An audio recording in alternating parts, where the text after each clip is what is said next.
kayo sa bangayan nyo. Kaming mga klasikong gumagamit ng internet.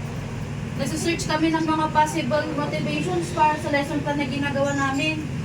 Kainis naman eh. Prank pa naman din to. Hindi naman talaga yung ugali nun.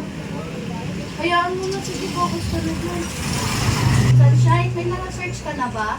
Oo, meron na. Pili ka na lang ng ibang idea na gusto mo. Tapos, ikaw na rin bahala kung paano mo ito i-construct. Sige, sige. Chi, ikaw, may na-search ka na ba? Nasa drill and review pa lang ako. Ang dami ko kasing hinahabol na activities lately. Merienda! Kaya habang gumagawa, kasi food is life! Ang layo talaga ng ugali ni Trisha at saka si Jenny, no? Kaya nga eh. Oh, Ate Chi, matutulog ka pa po ba? Kanina ka pa dyan ah.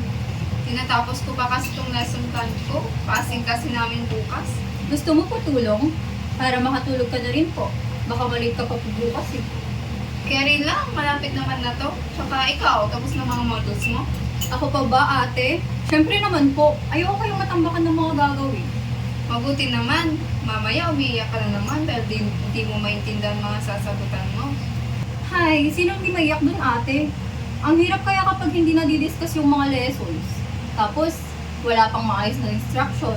Tapos sasagutan pa kami ng mga sandamakmak. Tama. Buti na lang may internet. Isang search lang, okay na. Which is hindi dapat. Bawal kayo maging too independent sa internet, no? Learn on your own din dapat. Kahit kailan talaga kontra ka, no? Internet o hindi naman malalaman ng teachers yan. As long as pasado, okay na. Ikaw at yung baluktot mong pag-iisip na naman, Jenny, ha? Kaya talaga, itigil nyo nga yan. Baka magising pa mga ate nyo. Kailan ba kasi yung face-to-face class nyo? Hindi ko pa alam ate eh. Wala pang announcement. Sana nga face-to-face class na. Para makapag-boy. So talaga, pag marinig ng mga ate mo yan, lagot ka. Ito naman si ate, di mabiro. Siyempre mas gusto ko yung face-to-face. Kasi nadidiscuss na maayos ang mga lessons. Unlike sa online, kapag wala ng signal, hindi na nakaka-discuss. Tapos diretso na sa paggawa ng mga videos. Kasi kaya kapag ganun, mas okay na tong malaya ka sa oras mo. Malaya ka nga. Wala ka naman halos mag-get sa mga lessons. Nice, mas prefer ko talaga yung face-to-face classes. Palibhasa, bata ka mag-aral. Makatulog na nga. Una na ako, Ate Chi. Ako rin po pala ate, antok na ako eh. Good night ate, goodbye. Thank you. Okay, natapos na natin ang asynchronous. Now we're going to talk about synchronous learning. Iskat agad. You're so early for the dismissal. Sorry ma'am, na-stop ko kasi sa traffic. Next time, be on time. Take your seat. Girl, first time mo atang na-late. Akala namin na mga nakakalis. Na-stop kasi sa traffic, napaka-hassle. Tsaka isa pa, nagulat kasi ako na natulog kagabi. Kasi inabot ko pa yung lesson plan natin, kaya late ako nagising. Kaya pala sobrang subog mo. Tumahimik ka nga dahil ang pas ko tong bag ko sa'yo eh. Ingay niyo, ay ka nag-concentrate ko. Hindi naman po. Pero oo nga, napaka-traffic ngayon. Monday pa lang. Wala naman sa akin sa haba ng pila. Kaya nga, simula kasi nung bumalik yung face-to-face na yan, ang dami ng estudyante, sabay-sabay na silang lumalabas. Tato. Say, maraming chupaki. Oo nga, pero true ka dyan.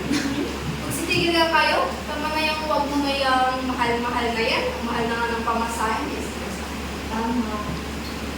Mahal mo na pamasahe. Mahal ko siya. Where's at the back? Do you mind sharing what you're talking about here in front? Okay, so as I was saying, magkakaroon tayo ng activity for today, consisting of 4 members each. Kayo ang bahala, pumili ng mga members nyo. And then, ang gagawin nyo is, mag-create kayo ng video clip about our topic, which is the asynchronous and synchronous class. Any questions? Ma'am. Yes, Gian. Ma'am, dalawa po ba sila or mamimili lang po sa asynchronous or synchronous po? Dalawa sila since ito yung topic natin. Ang mahalaga lang is ma-elaborate nyo ang differences at kahalagahan ng asynchronous. Yes, Angelica? Ano po gagamitin natin salita? English po or Tagalog? Since English ang title natin, I suggest na English ang gamitin. Yes, Chief. Ma'am, landscape po ba or portrait?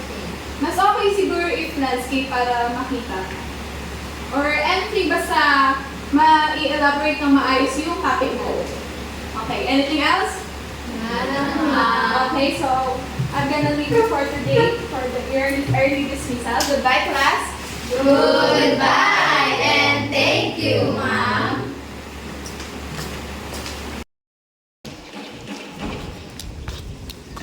Oy, Muha, ikaw pala yan. Long time no see. Sa pare. Eto, kaya hi pa rin. Buti na lang, puro work kami online class, kaya ito pa-chill-chill lang ako. Ikaw ba? Mukha ka nang papasok ng mental boy ah. Sino ba namang di mo papagod? Eh, di nagtutong mo yung mga schedule ko. Regular pa rin ako hanggang ngayon. At least, di ba, nakaka-experience ka ulit na makipag-interact sa mga bagong kaklase. Balita ko maraming chicks sa school niyo. Loko ka talaga, wala na nga akong time mang fix. Marami na akong mga ginagawa. Sige tol, muna ako.